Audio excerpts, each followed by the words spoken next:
Hello everybody and welcome to another edition of Magic Mics, proudly sponsored by our Patreon supporters and CoolStuffInc.com, where you can find cool stuff in stock every day, and our co-sponsor CardHoarder.com, offering the best inventory, prices, and delivery of cards for Magic Online. I'm Evan Irwin, and we get started each week by saying hello to my two co-hosts, Aaron Campbell. Am I centered? You are centered. Okay. Ruben Bressler. Hello, how are you? Oh, I just realized we're wearing red and green, Rubes. That's right. Tis the season. Oh my god. and I got gray. Well, that's what the weather outside is frightful. It really is. But the show is so delightful. The takes are about to be hot as well. There we go. I'm the weather. Okay. I'm Old Man Winter. We also get started with our trumpet blast. You'll get one if you support us at our highest level on Patreon, and we'll have one next week. Thank you very much to a very giving patron who has helped us out. That's fantastic. Thank you so much. We kick it off with the first pick and the giveaway. Remember the giveaway, exclamation mark raffle. You get an extra entry if you are a subscriber, so please subscribe to get that extra bonus. But we also start with our, and that's for a $50 gift certificate to CoolStuffInc.com. Thanks, CSI. Appreciate it. We get started here this week with the Ravnica Allegiance previews. There are lots of mechanics that are showing up. They're actually slow rolling the mechanics one a day. A, I love that. B, it gives us a whole nother round of just like talking about Ravnica Allegiance and why it's cool and what's neat about it and interesting about it and whatnot. We have three mechanics as of the recording we know right now, which would be the Rakdos, the Orhzov, and the Simic mechanics, which is pretty cool. okay. And we'll get to those here in a moment. We'll get to the Rakdos one first. I want to bring up some slides of previews that they've done over the past week. Note that we don't have a complete set review for this one. We wanted to really catch up to our Kickstarters, essentially. So we're doing that. Yeah, the Dominaria Kickstarter took a minute. The last Ravnica Kickstarter, we're still filling stuff out, and we didn't feel comfortable doing another one. So we're probably going to do the 1 out of every 2, maybe 1 out of every 3 set reviews and just sort of feel it out as it goes forward. Unless, of course, this show starts taking off even more than it already has, and then we can start doing it. Oh wow, that worked out really nicely. What was that? Okay. Okay.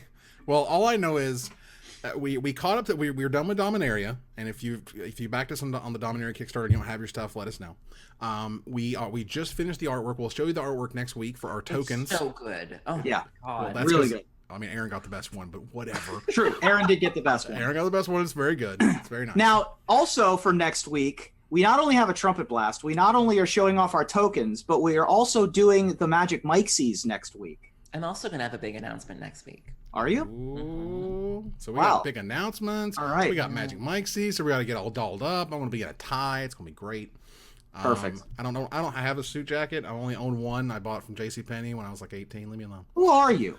What? I'm just. Well, first of all, nice humble brags. I can still fit into my suit jacket from when I was 18. No. I can't. I said I had one at one point in time, and that's because I bought it at JCPenney when I was 18. I can't fit in that no He more. said JCPenney. I was just going to say, You have no idea what that is. his suit jacket's so old, it's from a defunct company. Thank you. I appreciate that. I got my suit jacket from Sears and Roebuck. Have you seen it in the Montgomery Ward magazine? Well, look, let's bring up some spoilers here. First up, we have Mortify. Double-breasted lapels are all the rage downtown. Mortify. I love your commentator voice. It's terrific. Mortify is coming back. This Nice. is a quintessential Orhzov spell. For Yes. those who don't know, it's a black, white, and generic mana for an instant. It is uncommon in Ravnica Allegiance, as I think it always has been. Really clear and really clever, or not really, really straightforward. Destroy target creature or enchantment. That's what it does. And it's great. Yeah. Fine. Mortify has always been and always will be solid. The original Ravnica block had both Putrefy and Mortify. Return to Ravnica block had Putrefy, so it's only fitting that we get the return of Mortify. The other conspiracy theorist thing happening with Mr. Evan Irwin, tinfoil hat aficionado, is that spells like Mortify are better in one-game sets, which we'll talk he about thinks that. is the future entire. It is the future, and I hope you guys learn it and accept it. That best of 3 is going to be like a tournament store only thing. We'll get to it here in a little bit because it ties into some articles we're talking about. Anyway, next spoiler up is Growth Spiral. early pick for one of the best cards in the entire set. It is a common. Yeah. It's a green, a blue for a common instant that says draw a card. You may put a land card from your hand onto the battlefield. That's amazing. There's this card called Explore, which does that at sorcery speed for a green and generic mana. So to add that blue mana, now you get to do it at instant speed, and that's amazing, and here's why. Mike Flores wrote an article on coolstuffinc.com, which you can go check out. We got content over there. And he was talking about when he was building the blue-red Tron deck, because every article about Flores is about a deck from 10 years ago. It's fine. It's his thing. And he was building the Urza Tron thing, and they had Is It Signet back in the day. And he was talking about how they had to keep 2 mana up and pass to keep remand up. And then next turn, they would play their 3rd land in the Signet, and they would still have 2 mana up, as well as accelerating them in their mana to keep that remand mana up. Well, now you got essentially your counterspell mana. This is your Spell Pierce. This is your Negate. This is your remand, whatever it happens to be. And if your opponent just says go, well, now you have an instant speed accelerator. That's amazing. Yeah. This card is ridiculous, and I think it's going to see a ton of play.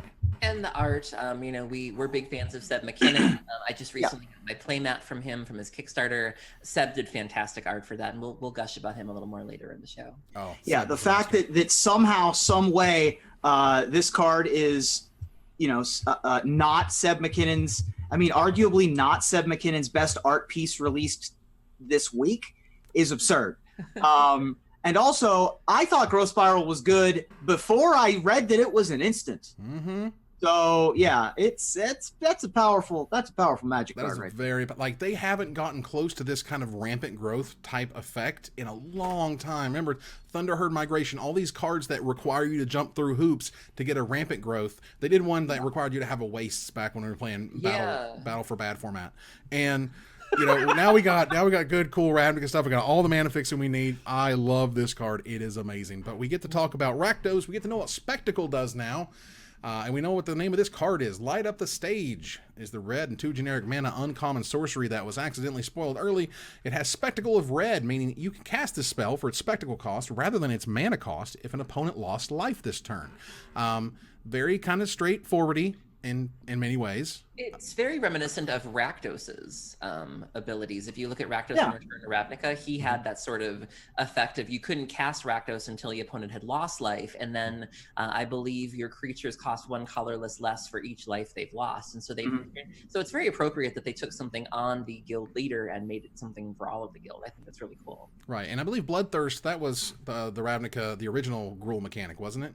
Yes. No, the first one was Hellbent. No, that's Hellbent Rakdos. was the original Ravnica Rakdos. No, Hellbent then Unleash. Yes, that's right. Rakdos. And then Bloodthirst was the Gruul mechanic. Right. Blood Rush. No. And then Blood Rush was the Gruul mechanic from Return to Ravnica. Ooh, okay, yeah, you're right. Right. Because Scab Clan Mauler and friends and Skargon Pit Skulk. So, and you'll see this kind of come up. I think people are a little underwhelmed right now by the mechanics in Ravnica Allegiance. There's nothing going like, whoa, that's incredible, because, and we'll get to the other mechanics too, but for this one, for example, it's basically Bloodthirst, but it still catches life loss. So it's, Bloodthirst used to say if an opponent was dealt X damage this turn, whatever X was supposed to be, or if your opponent was dealt damage, then it comes into play with X +1/+1 counters on it, whatever that number happened to be. Yeah. And now it's, well, if they lost life, you get this effect. Okay. It's very similar. It doesn't mean it's unplayable. It's fine. But what the spell does, Light Up the Stage says, for red and 2 generic mana, just retail, exile the top 2 cards of your library. Until the end of your next turn, you may play those cards. I want to be real specific. Until the end of your next turn. That is a very, very important statement, because it takes this card from good to potentially great. Yeah. Because turn 1 you play something, turn 2 you smash into them, and then you play this. Even if it's lands, even if it's spells that cost 2 or whatever, you'll get to play them next turn because you still have those cards available. That is awesome. And usually they only give you till the end of turn, not until the end of your next turn. So fair enough. Yeah, usually with the Outpost Siege or the Chandra type cards, you need to decide right there, like, do you want to cast those? And yeah. It's funny because they kept kind of saying that the preview season was January, but we're totally kind of sort of in preview season, you know what I'm saying? Because they kind of dropped it from the top rope on Legacy and Vintage with a little card called Lavinia, Azorius Renegade. Lavinia wasn't that good last time, but this time she's not messing around. Lavinia Azorius Renegade is a white and a blue for a 2/2 legendary human soldier. It is rare. Each opponent can't cast non-creature spells with a converted mana cost greater than the number of lands that player controls. And also, whenever an opponent casts a spell, if no mana was spent to cast it, counter that spell.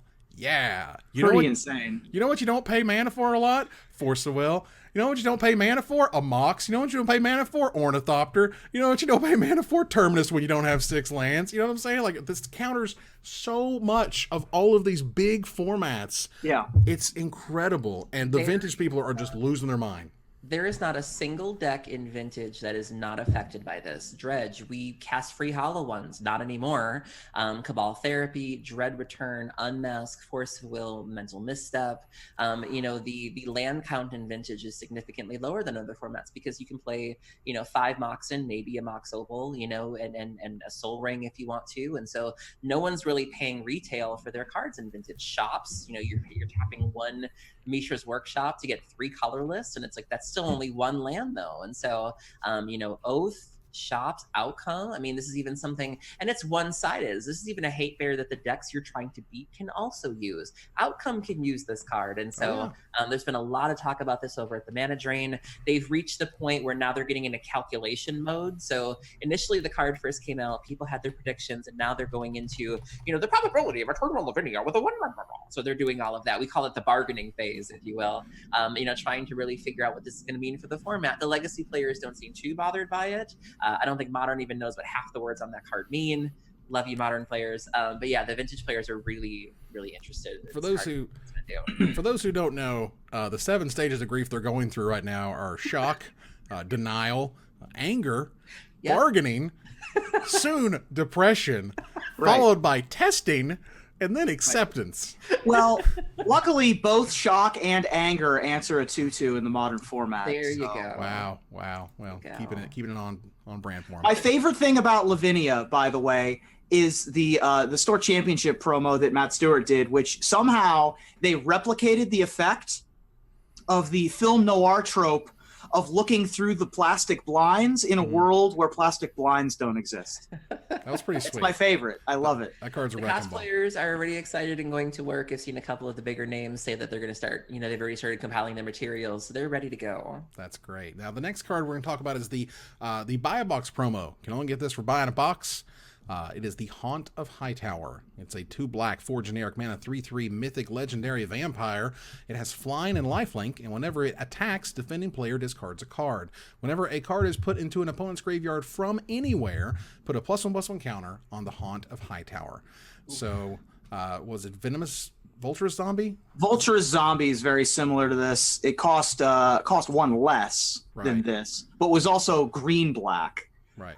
We've seen a couple of cards that had this effect before, but this one having lifelink is a big deal. It's also nice to have one that doesn't hurt you. Anafenza was one where if it goes in the graveyard from anywhere, exile it. Right. So I remember, oh god, there's been some awkward interactions there. Like, I'm just gonna get a life from the loam. It's fine. Oh, you mean anywhere? Like, ooh. Well, first of all, MTG Pack Wolves is right. Hightower was a character in Police Academy. Police Academy was a series of ridiculous movies in the 80s.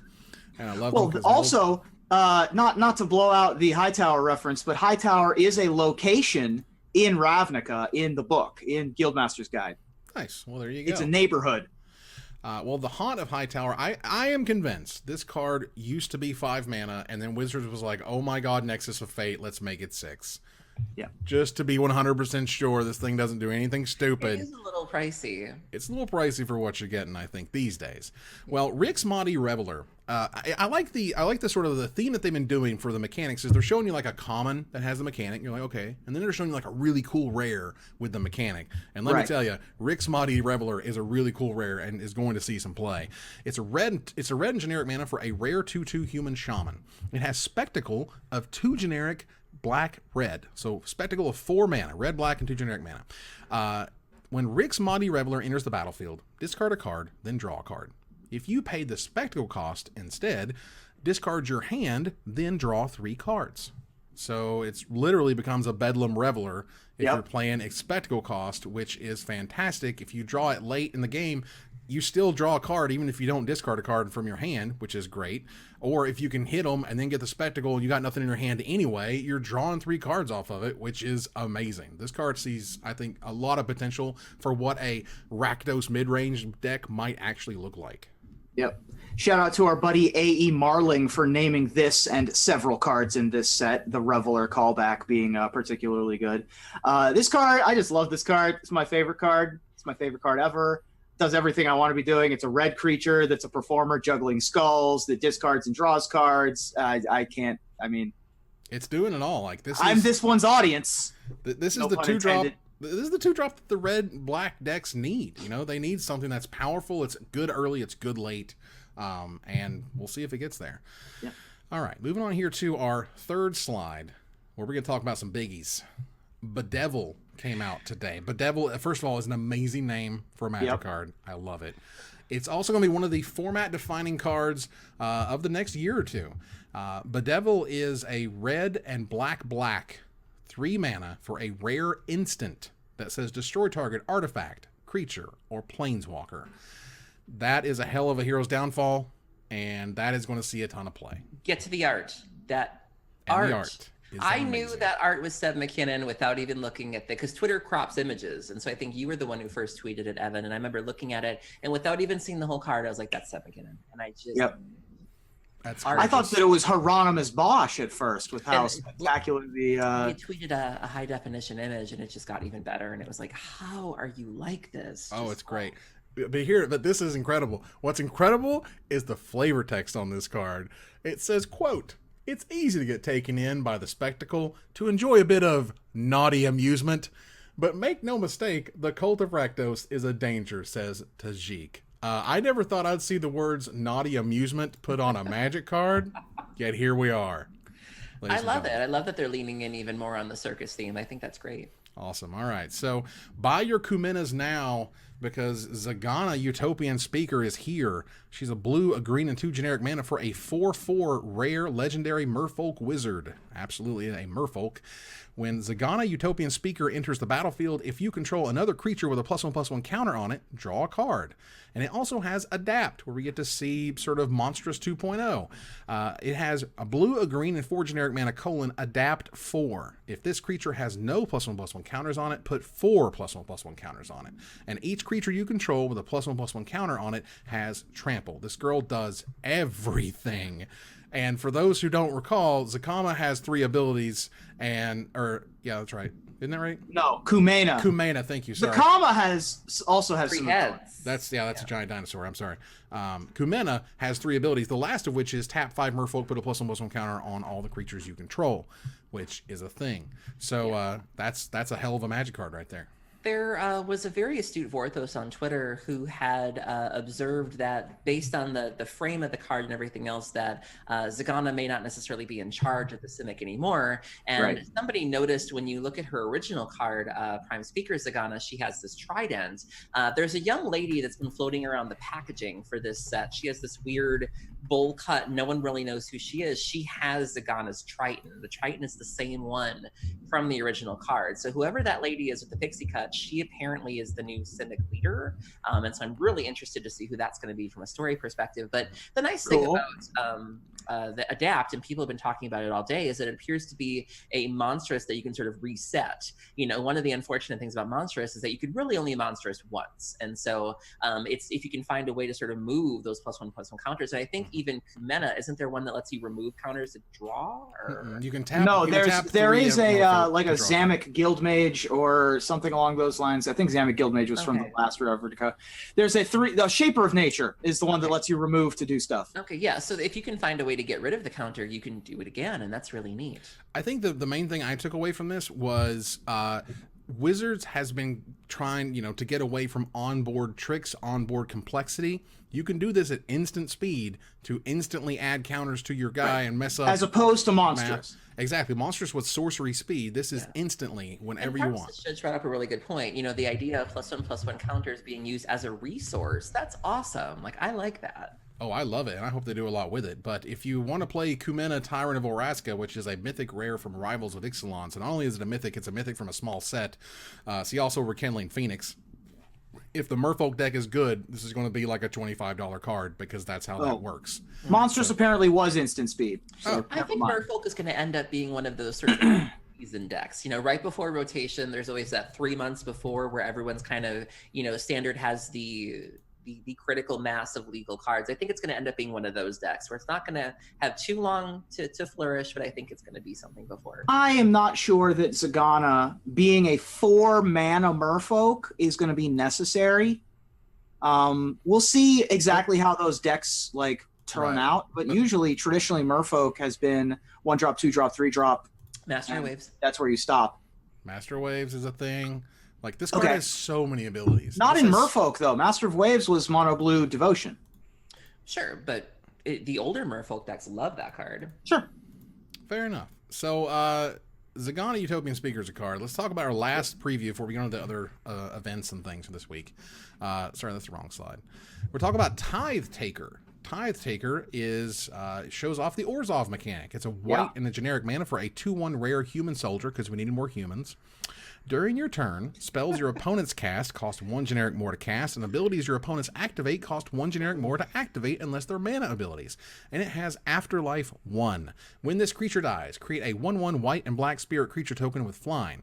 The Afterlife can be 2 or 3 or whatever. It makes more 1/1 spirit tokens. It does not make an XX spirit token. It makes that many 1/1 spirit tokens. I love that mechanic, and I think it's just begging to. It's a nice callback to Cartel Aristocrat, which was sort of the, you know, the inspiration for the aristocrat decks that became a thing for a while, and sometimes come back around, even though there aren't necessarily any aristocrats in the deck. And it's sort of a nice callback to that because it all kind of started with an Orhzov card, and so I really like this. I think Afterlife really feeds into that sort of strategy, and I know people who really prefer that style of deck, like Sam Black, are really kind of like, is this gonna be a thing? Like, give us the thing. And so I would absolutely play a deck like that if it existed in Standard. Yeah, This is a powerful keyword. This is Doom Traveler the set. Are you kidding me? It's also a callback to a card. You guys remember the original card Afterlife, right? Yeah. Yeah, so Afterlife made a 1/1 spirit, right? And I talked about this Monday on Twitter. I try to take, you know, the amount of experience I have in Magic and try to say, here's a thing, because I've seen this happen before. And what I've seen happen is you look at a Mythic from a small set that does something that is very similar or going to work very well with what you think is about to happen with new cards, and you go, hey, you should probably pick one of those up. When I tweeted about it, it was a little over $5. Now it's about $6.25. Alinda the Dusk Rose is a Mythic from Rivals of Exelon. Yes. This card is real. That card, if you don't recall, is a black, white, and 2 generic mana for a Mythic Legendary Vampire Knight. She's a 1/1 with lifelink. Whenever another creature dies, put a +1/+1 counter on her. When she dies, create X 1/1 white vampire creature tokens with lifelink, where X is her power. So if you're playing the Aristocrats, you know, .guild or whatever, and the whole thing is sacrificing for free or whatever, this card's going to be insane on turn 4 when you're able to sacrifice and get all the Afterlife triggers and stuff going, and then sacrifice her if you need to and get a whole army out of her, which is amazing. So right now, I think the other thing we're waiting to drop is what's the sacrifice outlet? You know, what are they giving us? What do we have to do? Do we have to pay a life to sacrifice something, or pay mana to sacrifice something? Yeah, it's very important. But on the whole, Tithe Taker is absurd. Afterlife is absurd. Just a spectacularly good ability.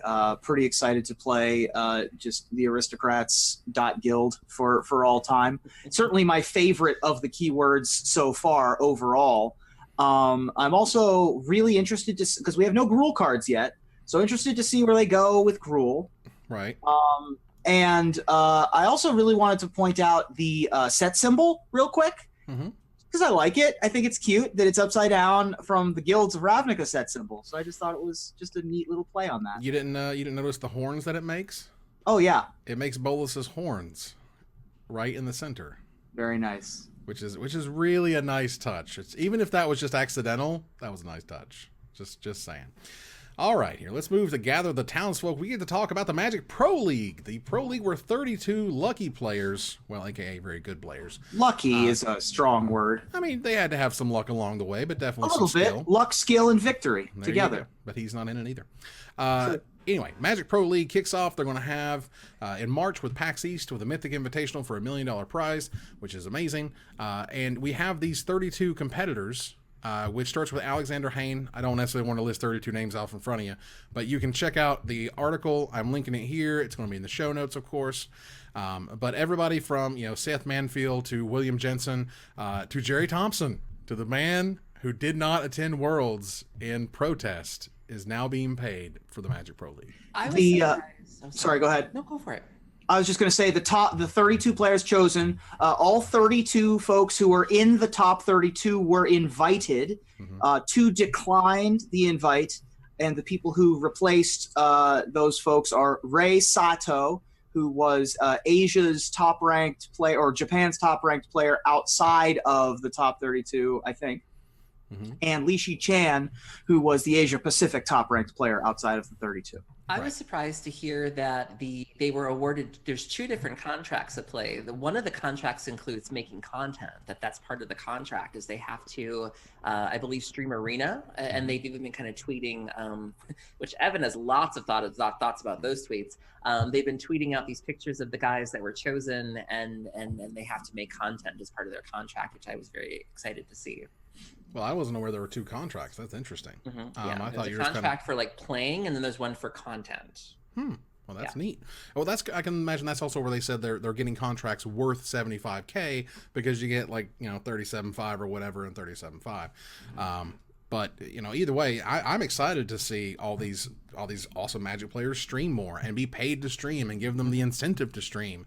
And it was brought up today something like well, what was stopping you before? I don't know, $75,000? Does that stop anybody? A binding contract? Yeah. Seriously, like, come on. That was just pride in your work does wonders for your output. Yeah. That was a little kicking while they're down, I think, and that was a little low, but it's fine because again, all these people are streaming, and I think that is absolutely terrific.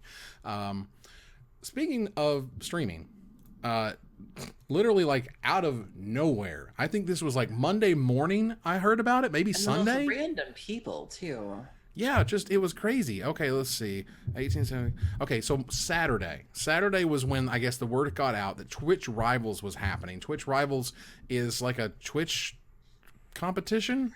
Yeah. For $10,000. Winner got $3K and it paid all the way down. It was a lot of dollars. It was a lot of dollars. And again, they had Matthias Hunt was there commentating along with some others. And it was great on a random Tuesday to have 10,000 people watching people play Magic. Yeah. That was fantastic. I think it's funny that for our show, we are the ones who are most familiar with Matthias, whereas Asian Avenger and That's Admirable are like 10 times as well known in other spheres. But the entire commentary team was spectacular. That's great. So either way, it was really cool. It was also really cool to see foreign language streamers. There was an Italian player who, all of his stuff was in Italian. And I was like, this is so cool. I don't see this ever, as American. So that was really neat. Ultimately, Caleb Durward got second, and someone who I believe goes by Rage got first. I thought Caleb won. No, I don't think so. Got close. He got real close. He got to the finals. But there was one kind of awkward Chad thing. said Caleb won. Yeah, Caleb won. That's what I thought. Caleb won? I'm so sorry. I apologize. With mono blue gentleman. Okay. He was definitely playing mono blue tempo, and that was really cool. So congrats to Caleb. That's fantastic. There was one kind of weird thing about it, which was because you can't direct challenge with best of 3, they had to direct challenge best of 1, then go edit their deck and save their deck again, and then go direct challenge best of 1 again in order to reconnect, and they had to do that every time. So those are the learning curves. There's the things that happen as we get through the beta.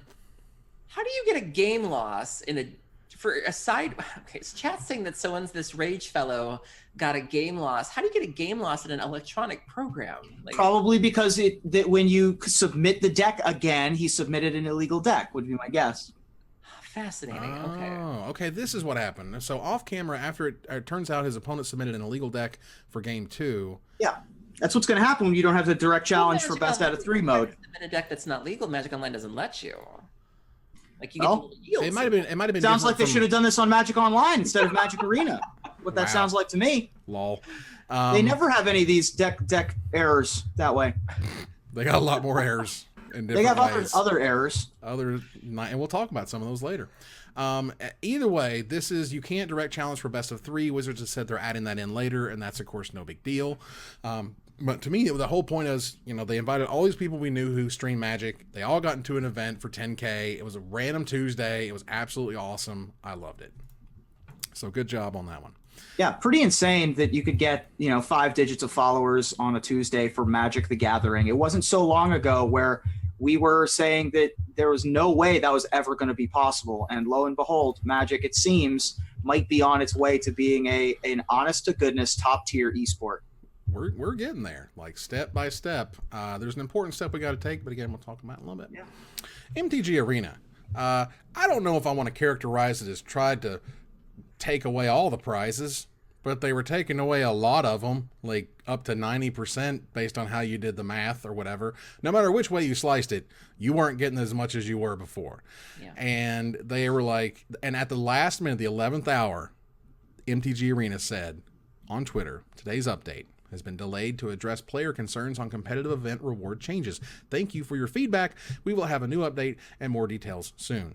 Basically saying we got to go back to the drawing board. I gave them my feedback, which was all like these moves made me question how much money I've put into the program, honestly, and how much time I've put into it, and which we'll talk about the time aspect here in a little bit. But credit where credit is due.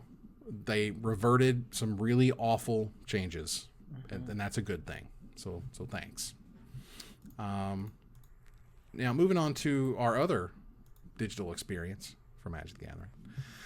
The State of Magic Online 2018 showed up this week, and it began as all Magic Online articles begin these days, which is, no, seriously, we're not going anywhere, because that has to be said over and over again. Sure. Which is fine. But, we also talked about how, the MTGO suffered as a result of that Arena listing. And I'll tell you another thing, and this is just something I learned today. It has affected in-store attendance. F&M attendance has gone down in Cool Stuff game stores since the announcement of Arena. Now, correlation is not causation. This is December. A lot of people going home. A lot of people on vacation. Cold. It's cold. Standard is not as exciting as it was 3 or 4 weeks ago, okay? But I can tell you there was a dip. And what I'm telling you also, and Wizards, if you happen to be listening, now is the time to create something that says, play an F&M, get this in Arena. You need that link, and you need it sooner than just the pre-release stuff. The pre-release was great, and that went fantastic. Let's keep doing that. Send out the promos, and so you get an F&M promo, and you can also get a draft on Arena or whatever, and if you just show up to F&M, you get like a promo version of something or other. Figure it out. Right. But Arena is Arena still technically in some level of development? Yeah, it's technically still in beta. It's still in beta, so they can't release anything publicly associated with it in that way. Why? They already did with the pre-release packs. Did they? Yeah, you could get a free sealed event with your pre-release pack. You got a code, you redeemed it, and there you go. So that was a link between playing in the store, playing on Arena. That was great. Well, in that case, yes, they absolutely should be, stamping on the gas pedal for that. But if they can't do that, then they can certainly do it for Magic Online. Right. So either way, we need a link. I mean, they're not going to do it for Magic Online. No offense, it's just not happening. Same. But either way, they need a link between those two worlds, because if you want to push Arena and you want to push Arena time, let's help the stores out while we're at it. Anyway, one of the things that is focused on here by Chris Kiritz, who wrote the article, is Chaos Draft. All capitals, exclamation mark, Chaos Draft. And it's like, it's Chaos Draft. It's cool. It's like flex tape. It's cool, man. It's tape. I mean, it does look cool, but it does look great, of course. But you can capitalize it, but all caps with whatever. Yeah. The point is, you can Chaos Draft on Magic Online, which you cannot do in any fashion in any way possible on Arena, which is super cool. And this is our selling point, so we're going to run with it. Also, I've noticed sort of at least the way that Elaine Chase was talking about, like, basically Arena is here for standard and Arena is here for drafting. And so I don't see a whole lot of Ravnica Allegiance drafts firing, certainly at the rate they did just a couple sets ago, which is, I think, also going to affect the market, something we talked a little bit about before. That said, they do the hint thing, like we might be working on so-and-so. I have certainly got completely jaded from these things over the years. They want to improve the client. They want to, copy what MTG Arena is doing, which they should have done, 10 years ago. And they're updating their server hardware, which is a thing. And for God's sake, we're almost in 2019 and you're still paying $10 for the privilege of playing Magic Online for the first time. That is bad. And it's just straight bad. There was also a change that I didn't see publicized, at least, but they changed the tokens. I was playing the other day and I don't have ugly zombies anymore. They gave us the zombies from Shadows over Innistrad. I was like, that was a nice little quality of life improvement. That's great. Let's keep that up. Yeah, that's fantastic. So either way, so we kind of it's like, all right, cool, Magic Online, we might be looking even at like the auto tapping that Magic Arena has, and like the auto tapping that Arena has is probably the number one thing that would actually make me go back and start the Magic Online client. Because it is the number one thing that when you go from the Arena world over to the MTGO world, it is shocking. So what do you mean by auto tapping? Because I don't exactly, because you don't play the good version. No, so what does that mean? Like, you just throw it on the battlefield. You just pick the card and you do it. And if you have the mana, it automatically taps it. It highlights. It has a border around the lands it's going to tap in case you don't want it to use those. You mean like you're paying mana for? I don't do that. Magic Arena taps the cards, so Evan doesn't have to. There we go. And as such, that becomes my program. It's on brand, y'all. It's on brand. You wonder why I'm not playing. I gotta pay mana. I gotta tap land. I think I'll probably I haven't downloaded Arena. I tried to do. Actually, I have downloaded Arena. I have not played Arena yet. Would both of y'all get with the friggin' times? I'm trying to. With y'all? I was hoping you were going to say get with the program there. Act like a plebe? Come on. Y'all need to get with the program. So I've played Arena at TwitchCon on the board. Or on the bank of computers, because it was great, but I couldn't get it to work on my laptop, so I gave up. However, I think over winter break I'm actually going to figure out how Arena works and get my laptop to function and talk to someone smarter than me about how to fix my computer, because I'm an old man who doesn't know how computers work. And I'll probably do it for when I stream. My monthly Patreon stream is on the 23rd, which is Sunday. And so is that right? Am I on the 23rd or am I on the 30th? I think you're the weekend after, because I'm this Saturday. Okay, then I'm on the 30th. You're on the 30th. That's correct. Got it. So I'll try to figure it out before then. But that's why I haven't done it yet, is because I'm just a lazy person. Well, look. Well, first of all, get y'all stuff to get with the program for real. What's wrong with y'all? Look, when I first downloaded Hearthstone, I could pick it up and play immediately. There was no delay. Even a pleb like me could figure it out. I just couldn't get Arena to launch. So I don't know what I did wrong, or if I'm a bane of existence. Double click. Okay. You're a bane of progress. Wow. Right. All right. Well, look, Magic Online giveth, and Magic Online taketh away. There was a Magic Online Championship, I guess, what is it, qualifier this weekend, a MOCS, and it blew up. And then they said, we apologize for the event. And then they said, we'll get back to you in like 15 minutes. And they're like, okay, we're going to do a new event that's going to start at 40 minutes after the first event. And that one blew up too. And they had to just, we're reimbursing all affected players and creating a new event to begin at 9:30. Yeah. And this couldn't have happened at a worse time. They really needed this event to go off without a hitch. They released the state of the program, which a lot of people have been clamoring about. After the big announcement, the confidence in Magic Online was really at an all-time low, and people really needed something to make them feel confident in Magic Online again. And the article did a decent job. They indicated that, they clearly said in the first couple paragraphs that they wanted the programs to operate independently, that, Arena was giving you one experience, Moto was giving you another one. They indicated that they were going to be investing in the server hardware, and so people felt good about that article. It did what it needed to do, but then you follow that up with the disappointment that was the MOCS, and it was just the worst time that could have happened. Like, you know, there was just this, the confidence was low. You just managed to get it back up again, and it was just a bad time, the worst time. It was pretty unfortunate, which is bad. But again, to put a silver lining on this, apparently Ultimate Masters drafting is absolutely a blast and it's awesome. I've seen some incredible deck lists on Twitter over the past week or so. I've had so many people DM me who have either not known what Dredge was or didn't think it would be for them, and they're discovering it. That's one of the nice things about these master sets is, you know, people who've never experienced Storm before or Splice into Arcane or whatever. I've had so many messages from people that are like, Aaron, I didn't get it. I didn't know what it means, but I've seen the light, and that feels great. Nice. Yeah, I mean, again, it seems like a super cool format. I would love to play it. Yeah. And the only place you can do it is on Magic Online. Magic Online, y'all. Unless your FNM unless your local game store is into running $45 draft nights. Which it might just be.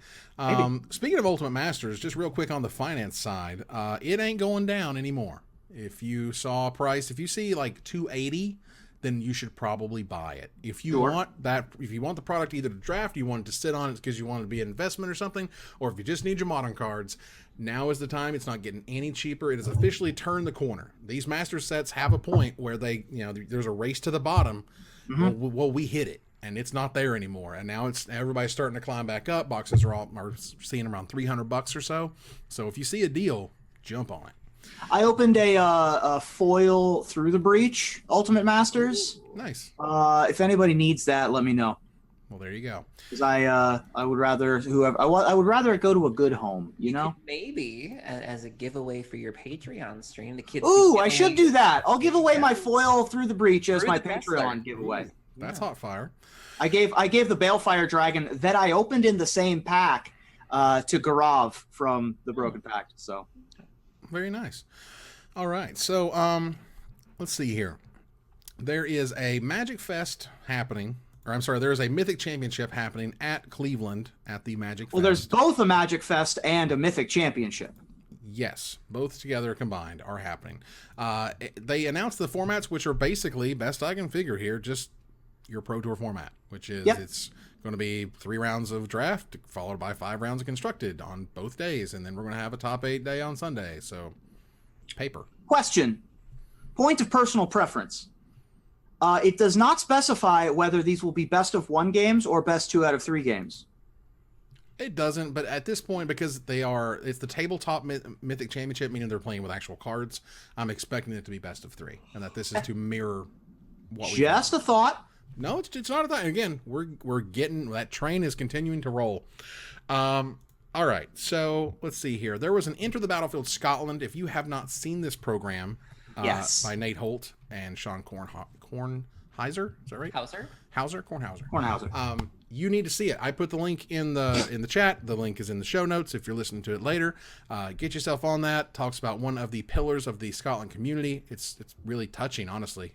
Gary Campbell. I mean, it's you mentioned it, Evan. It's a surprise they didn't name the episode after him, considering that he really is the focus of it. But you know, you really get to see what Scottish Magic is like and how important Gary has been to the success of it. And Gary's just one of those people that how can you not root for him? He's just the most genuine, wholesome guy. I mean, just his smile, the history of how long he's been playing the game for. You know, he actually talks about at one point how he was like a closeted Magic player, that he was playing, you know, I think it was either rugby or soccer. Semi-professional soccer. Yeah, and played for his local club until he hurt both his ankles and ended his career. But that whole time was getting his competitive outlet through Magic the Gathering. This is very similar. I was watching this and being like looking behind me, because this is exactly how I got into competitive Magic. I was a competitive soccer player in high school, hurt my knee, and my gladiatorial combat was Magic tournaments. He talks about how he got outed because he was basically playing Magic at a pub, and that his soccer friends had came. He was trying to hide the cards, and then somebody came out, and he added this caveat of like, and they're still friends with me. And I thought that was a little story. It's something you would never dream of. Like, you'd never think that you'd have to be a closeted Magic player. Like, what? I mean, it was a thing. And then I think, if I recall correctly, he was saying he took some event winnings and started his store with it. That was how he started his store, which he still owns. Scotland's Worlds, or his Worlds finish at one point, helped him start his store. That's incredible. I mean, just, end to end community builder for everybody. Like the win at the end was unbelievable. It was terrific. Yeah, so obviously the Gary the coverage moment with him winning the Grand Prix is just one of the best live moments from a tournament that I've ever seen. Absolutely. So moving on here, Vorthos Mike, aka Mike Linneman, good friend of the show, author for GhoulStuffInc.com. Did you just say GhoulStuffInc.com?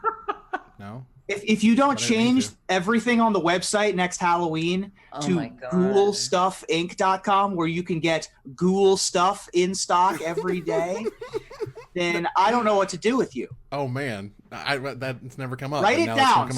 Somebody write down GhoulStuffInc.com. Let's do it. That's awesome. Well, look at CoolStuffInc.com as of today. Gruel Stuff Inc. Or Gruel Stuff Inc. is also good. That's for the next few weeks.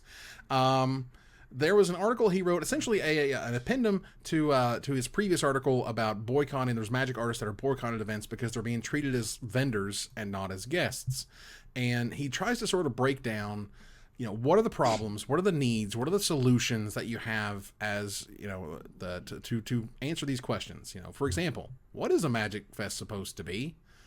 Is it supposed to be a con? Are we trying to do a con thing? Because it feels like we got a foot in the con and we got a foot in the Magic tournament, and we don't really know exactly what we're supposed to be in the first place.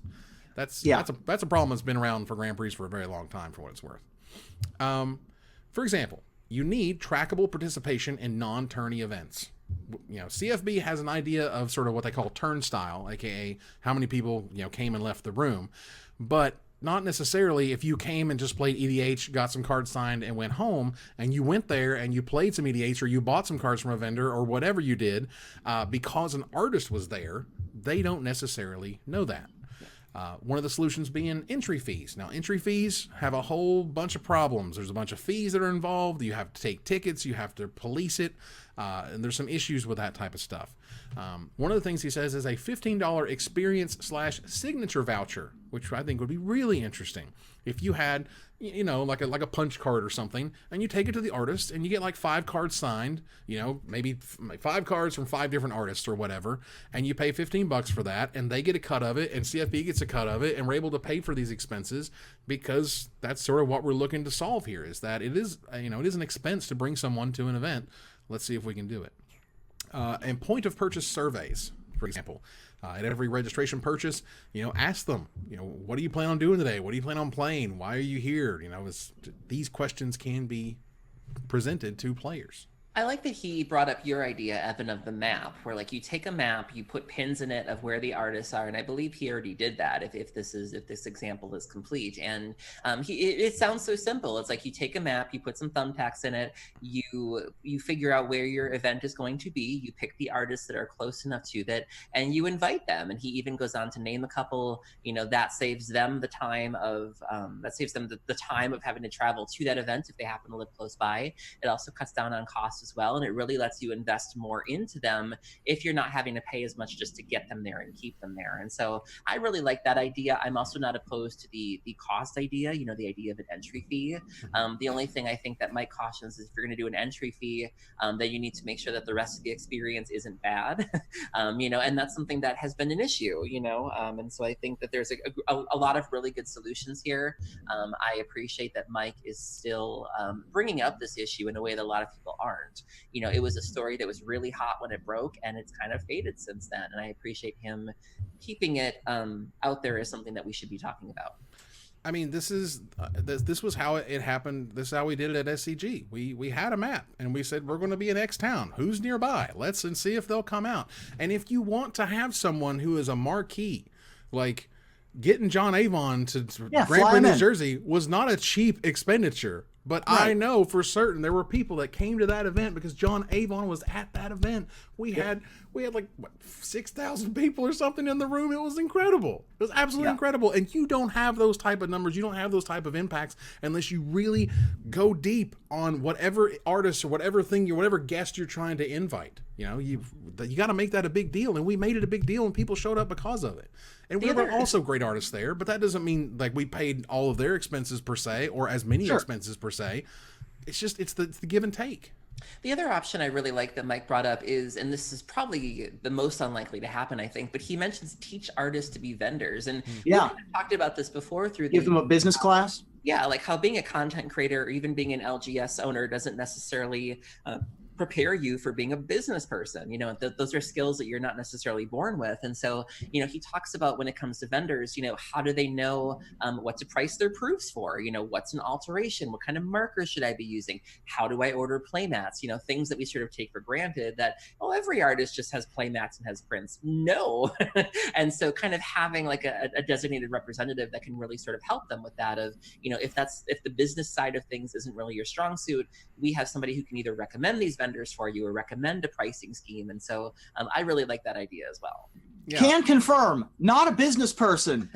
Being an independent contractor myself and having to do a lot of freelance and dealing with contracts, I'm constantly asking people, my co-hosts included, for help with contracts and negotiations and what does this mean, and I need an adult kind of questions, especially if you're an artist. You know, I consider myself to be a bit of a troubadour, you know, a traveling vagabond roustabout with no home and no hope.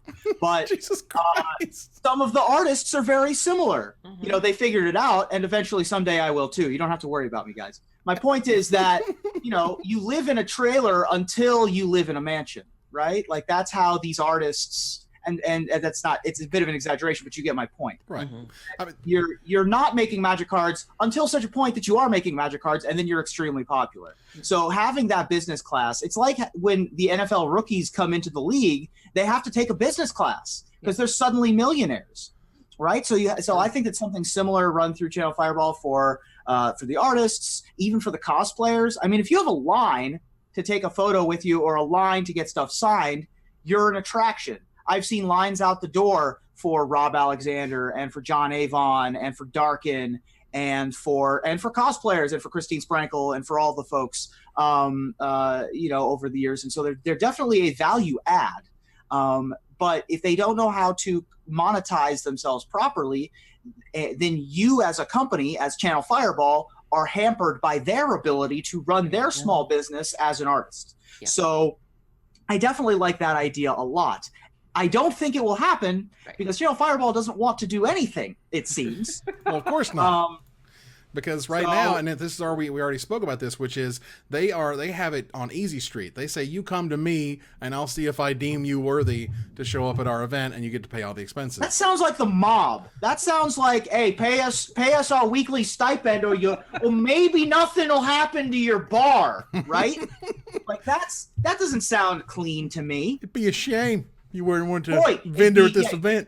You got a nice artist proof there. It'd be a shame if something were to happen to it. Something were to alter it, if you will. How many personalities can Ruben squeeze into one episode? Yeah. And for what it's worth, I think there might also be some pushback on stuff like that, being like, you know, because artists, I think, often pride themselves in like not being business people. They're like, I make art. I'm an art person. I do artistry. You should really be proud of nowadays. I mean, it's kind of like saying, I don't even know how to do laundry, and you're 35. I'm an artiste. Like, not necessarily, but what I mean is, for example, maybe. But what I really want to do is direct. Right. Maybe what they're really sort of saying is, even if the artists don't necessarily want to do all of these things, maybe a manager of sorts, or a business manager, or someone like Mike, who, as I understand it, helps, you know, artists do things and source things. Because like, where are you going to get prints printed? How do you make playmats? You know what I mean? Like these are questions that are answerable. These are things you can do. Exactly. But you got to know who to talk to and what channels and all this other crap, and have that stuff available. It would be a terrific resource. And that would be something that CFB could put together one time, just do the effort the one time, and then be done with it, and maybe just go over it with the artists as they enter the event. Just a thing. Because, real quick, do you guys want any candy cane? That's a giant candy cane. Where's the rest of? Oh, Jesus. I broke it. It broke. The rest of it's over here. I don't eat broken candy canes, okay? I'm sorry. At this point, I can only apologize. This one broke in the wrapper. All right, so we got to burn through. Young Mage, what are you doing up so late, young man? Showed up in the chats. Oh boy. Well, look, we got to keep moving here. All right, so we talked about solutions for the artist boycott.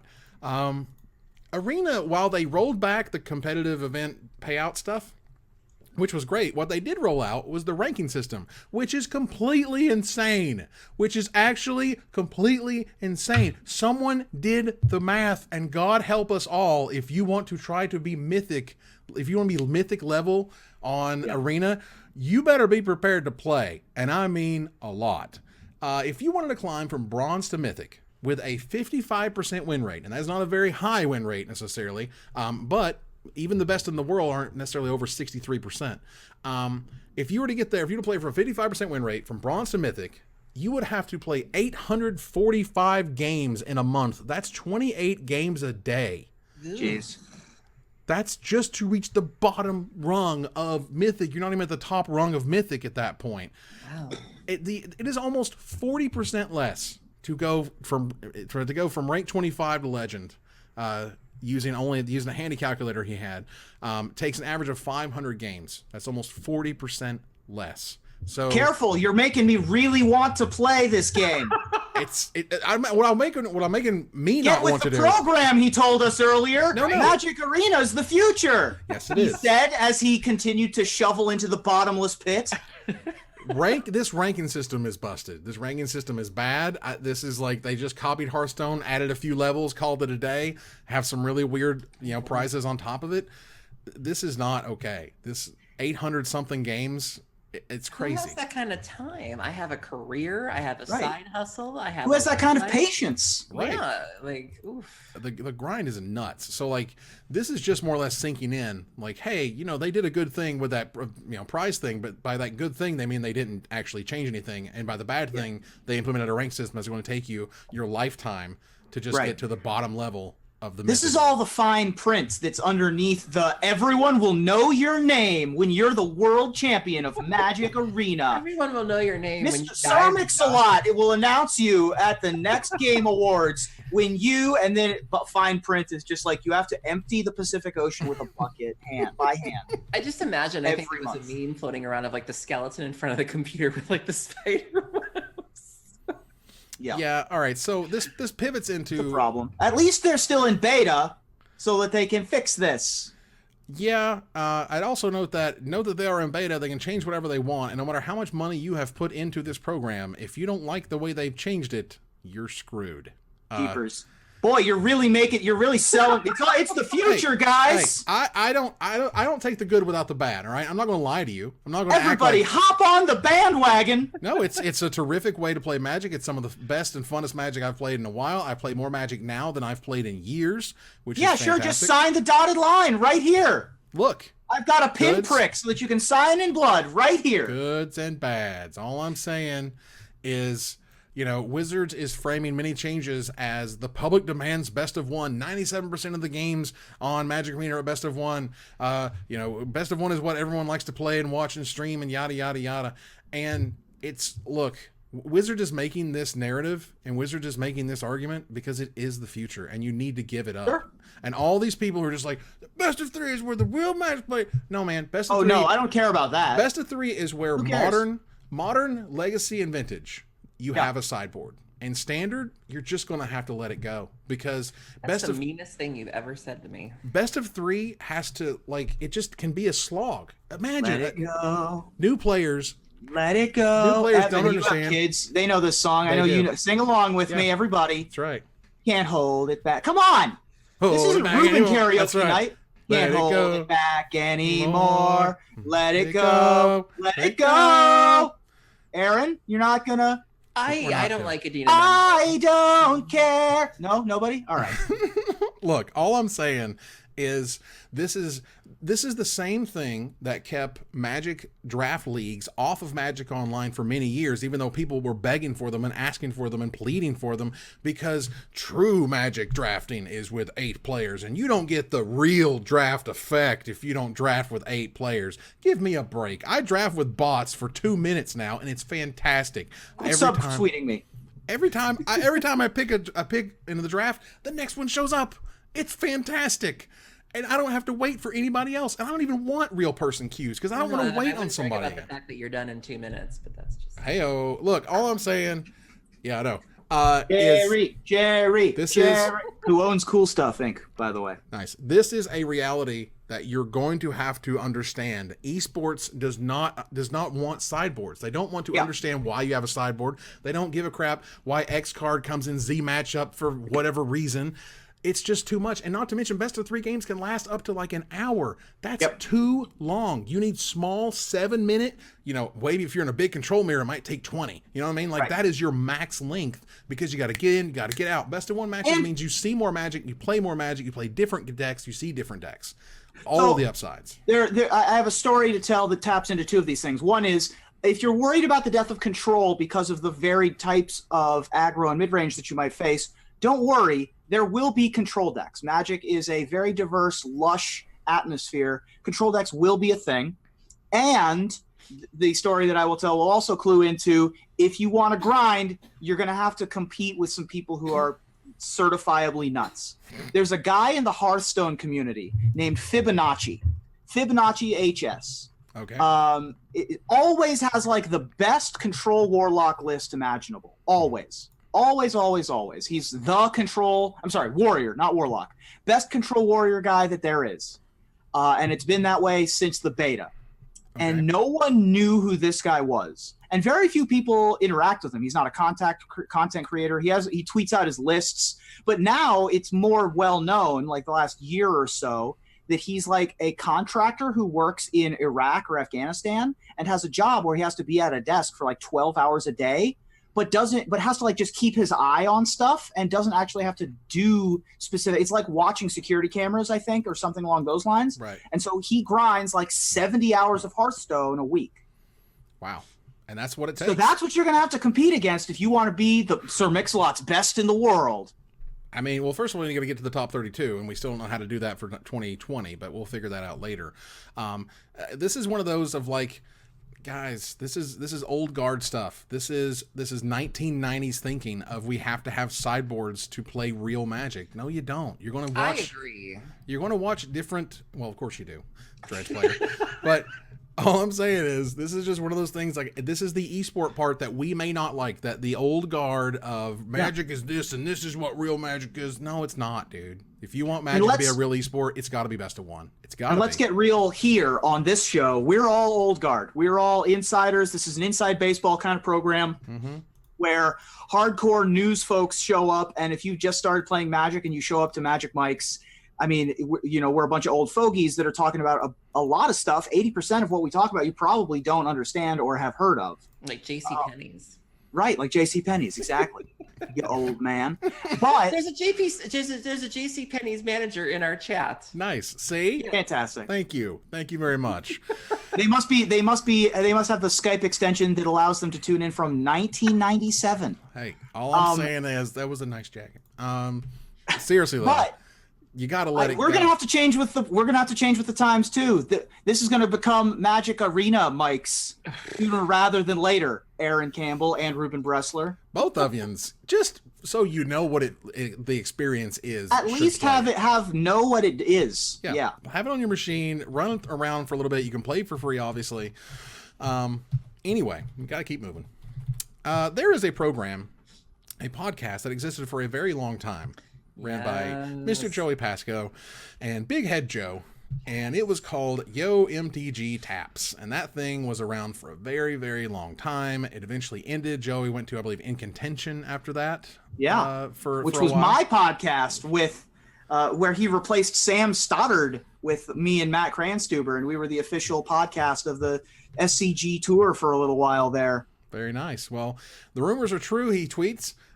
Big Dead Joe at Big Dead Joe is Too Big Headed Joe Twitter account, and I actually recorded an episode. Listen for the sound of us kicking years of rust off, and I listened to some of it. It was super cool. It is, it's just like back in the day. And Joe gave me one of the best interviews I ever had on the Deck Tease. Which Joe? Big Head Joe. Big Head Joe, not Joey. Not Joey. No. No, not Joey. But Big Head Joe had some, he dealt with an addiction to drugs back in the day and was just incredibly candid with me. Just one of those episodes where I just thought we were gonna kind of talk about surface things. And then he was like, I want to go deep. And I was like, oh, we're going there. And it was just one of the most candid, one of the most raw, just one of the best guys I've ever met through Magic, and somebody that I looked up to when I was coming up through the ranks. You know, that was one of the shows that I used to see on the iTunes charts and think I want to be like that one day. And so I'm really glad to see them come back, even if it is only for a brief time. So, moving on here, there is a group of gamers in Prince George, British Columbia, who are doing their best, who are organizing. This is what it takes to change the rules. They don't change easy, they don't change quickly, but they organized and are overhauling a civic bylaw that requires all pawnbrokers and secondhand stores in the city to hold high value items for 30 days before selling them. AKA, I buy your dual land, I can't sell it for 30 days. Now, for those who understand sort of the spirit of the law is to stop those who are stealing things, and then they sell it to the pawn shop, and then the pawn shop immediately sells it. Okay. Magic cards aren't like that. Magic cards don't have serial numbers. You can't track it, like, unless it's a very specific altar that you have somehow proven that you purchased. It's very difficult to prove that a Magic card is yours and not somebody else who is literally holding it. So they actually, as far as I can tell here, they were successful. They're going to have, not in overturning it. No. We got to have a meeting about overturning it now. That's the most Canadian thing ever. Now the process will move to a public hearing phase, which is going to be scheduled sometime in early 2019. So best of luck to those gamers to actually be able to buy and sell Magic cards as they see fit. Yeah, that's a really great thing to do. You know, sort of that's sort of the way it's supposed to work. You know, kind of the mobilizing, the enacting change. I think it's wonderful. Oh yeah, it's awesome. So keep it up, guys. You did a good job. We can only touch on maybe one, maybe two stories left here. We're going to know what we have to cover. Well, how many times did people tell us about this? Oh yeah, we're covering it right now. Helene Bourgeau, Queen. Friend and co-host of the show. And only guest host we've ever had. Only guest we've ever had on the show. That's a real thing. She has a GoFundMe. I'm putting it here in the chat, obviously be in the chat notes, for her daughter, Tina. And they got into the unfortunate problem of running into the American healthcare system, which is a complete joke. And somehow GoFundMe is now one of the largest healthcare providers for the U.S., which is it's so bad that even insurance companies are denying, when they deny you coverage, they suggest that you should go have a fundraiser. Mm-hmm. And that's incredible. Either way, so she got stuck with $55,000 worth of hospital bills, so they could just try to diagnose what was going on with her daughter.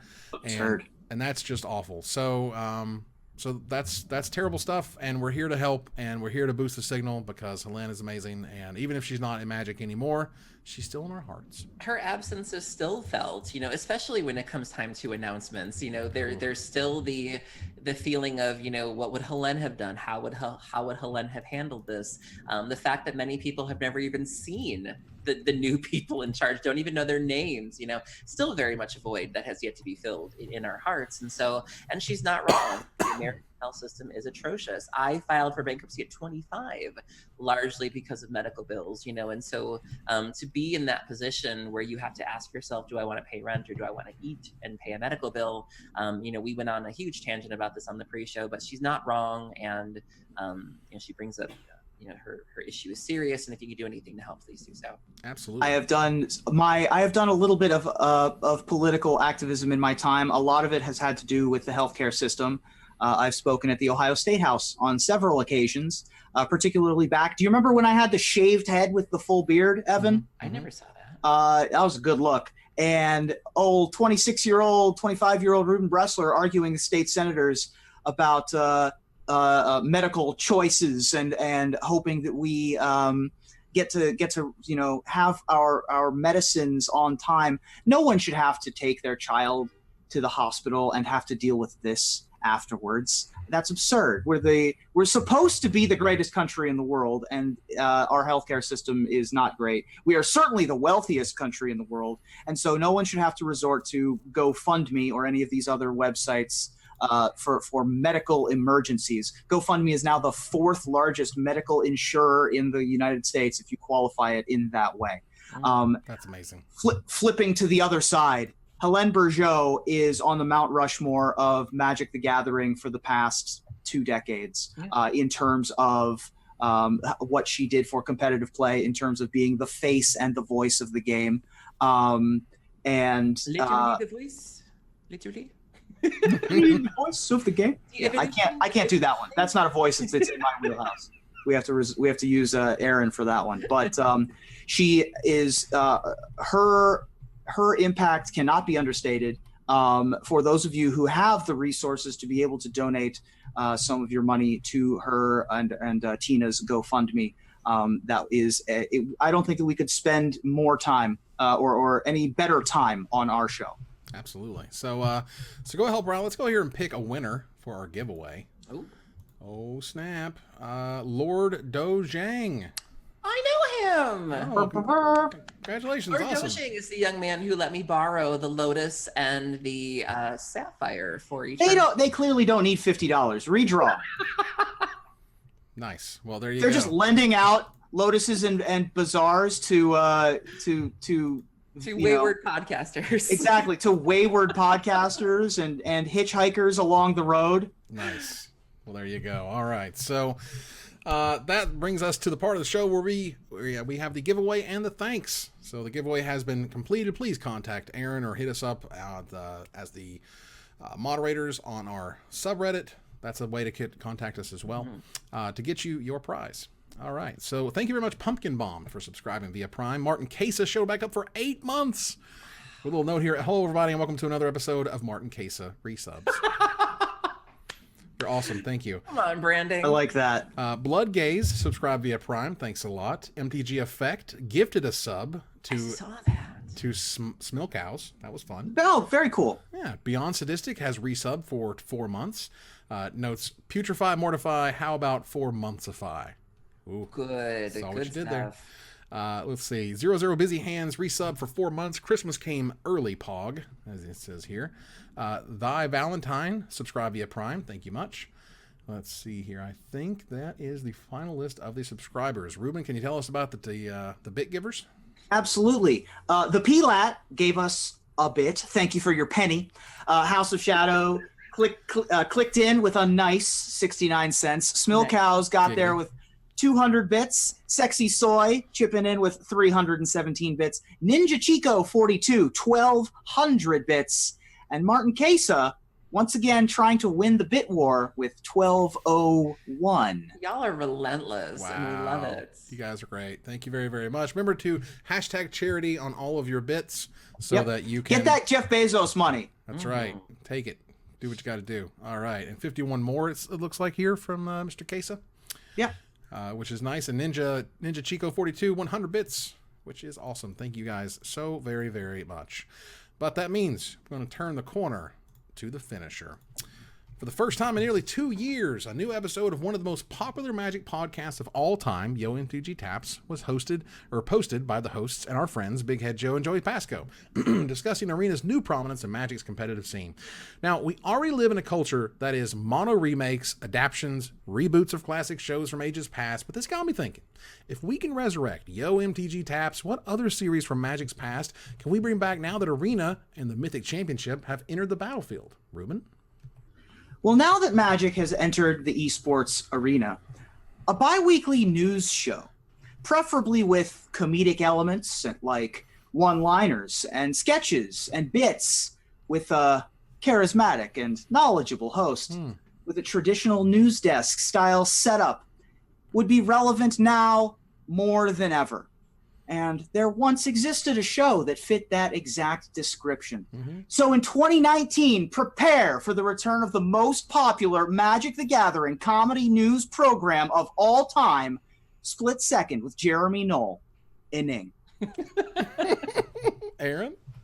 Well, with Magic Esports now a huge thing, and the top 32 players in the world under a glaring spotlight, we need a return to the game's best and most influential interview show of all time, with the best interviewer and host the game has ever seen. So in 2019, I am most excited for the return of the best one-on-one Magic talk show ever, Kitchen Table Magic, with your host, Sam Tang. That's right. Good job. Well, look, guys, Magic's blowing up. $10 million top tier tournament series, massive Twitch viewership, insane traction with competitive card game players new and old. The world needs a magic show where a talented and driven videographer travels the world from local game stores to the Mythic Championship, interviewing everyone in the zeitgeist, from pros to amateurs to artists and organizers, and of course, with hilarious memes. So in 2019, hold on to your butts, because I'm super enthusiastic about the triumphant return of the magic show of all magic shows, Walk the Plains with Nate Holt, interviewing the pros, so I don't have to. That's what they're doing. That said, that ends another live episode of Magic Mics. Thanks for joining us here to discuss all things Magic. Thank you, Aaron. Thank you for having me. And just a heads up to you guys, my Patreon stream is going to be this Saturday night. We're going to be doing some Commander. My good friend Kendra is going to be joining us, along with one of our amazing patrons, Joe. He's the guy who compiles our show notes for us every week, so it's going to be a really good time. We're going to do some Commander. It's going to be a lot of fun. I have some Vintage. Be there. Ruben, thanks, buddy. You're welcome. I'm just, trying to get banned on Tumblr. Shout out to all our Tumblr babies out there, and congrats and condolences on the loss of your social media platform. It's a lot of candy cane. Better eat that whole candy cane. For a whole bunch of I'm lips. working on it. I'm diabetic. I can't eat the whole candy cane in one sitting. Oh my God. All right. Well, that means we're going to our final slide. I want to thank our sponsor, CoolStuffInc.com, our co-sponsor, CardHoarder.com, my co-host, Aaron Campbell, Ruben Bressler, you guys for watching or listening, and hope you support us at Patreon.com/MagicMics. Please follow, like, tweet, favorite, share, subscribe, and do everything social that tells people we exist. Catch us online on our Discord, twitch.tv at Magic Mics, on Twitter at Magic Mics Cast, our Magic Mics subreddit, and like the Magic Mics page on Facebook. Talk to us privately at MagicMicsPodcast@gmail.com. Follow the audio-only podcast at MagicMicsPodcast.libsyn.com, or find us on iTunes, or join us here next week. Same time, same place, for another episode of Magic Mics. Good night, everybody.